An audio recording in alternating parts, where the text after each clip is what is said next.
Hai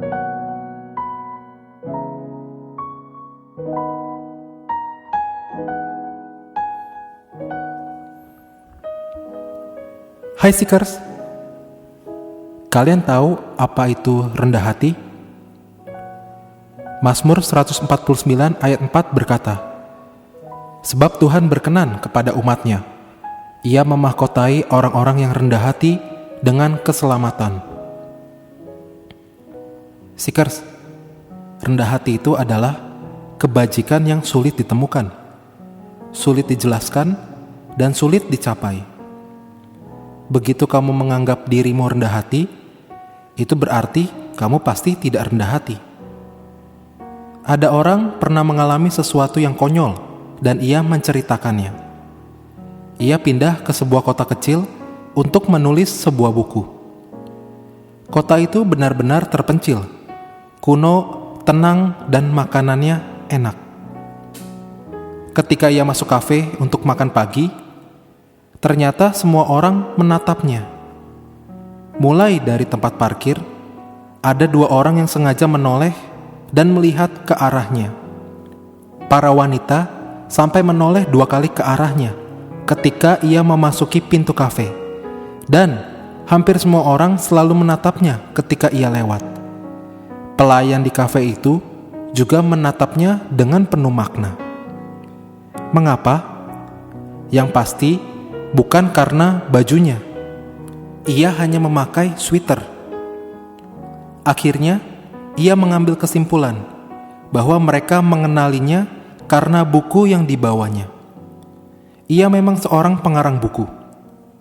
Wah, kota ini pasti orang-orangnya suka membaca buku, sampai mereka bisa mengenali aku sebagai pengarang yang baik, pikirnya. Ia mulai menyadari apa yang terjadi ketika ia pergi ke toilet.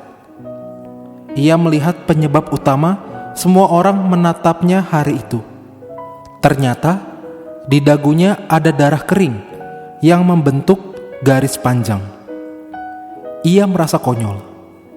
Orang-orang itu pasti bukan menatapnya karena mengenalnya sebagai pengarang yang baik.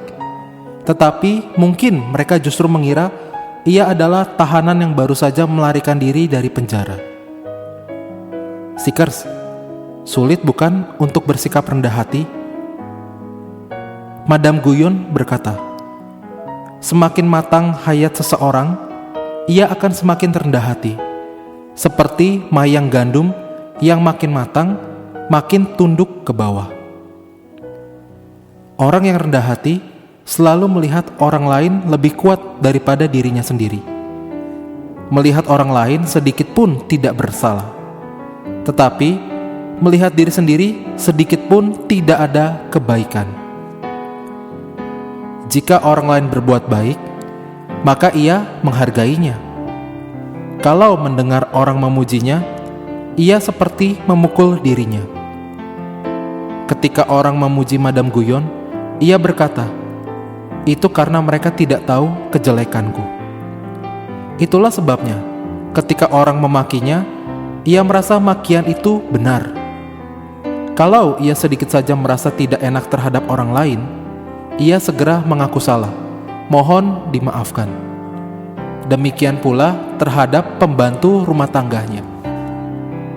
Seekers, aku merasa diriku seperti butir-butir padi yang masih muda.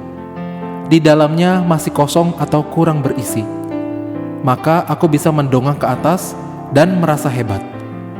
Padahal butir-butir padi yang telah masak tidak mendongak ke atas, malah merunduk, karena di dalamnya penuh dengan isi. Yuk Seekers, kita berdoa. Tuhan Yesus, aku sangat sombong. Aku selalu mengira diriku adalah pusat perhatian dan penting. Itulah sebabnya aku tersinggung kalau ada yang meremehkanku. Tuhan, ampuni aku. Amin.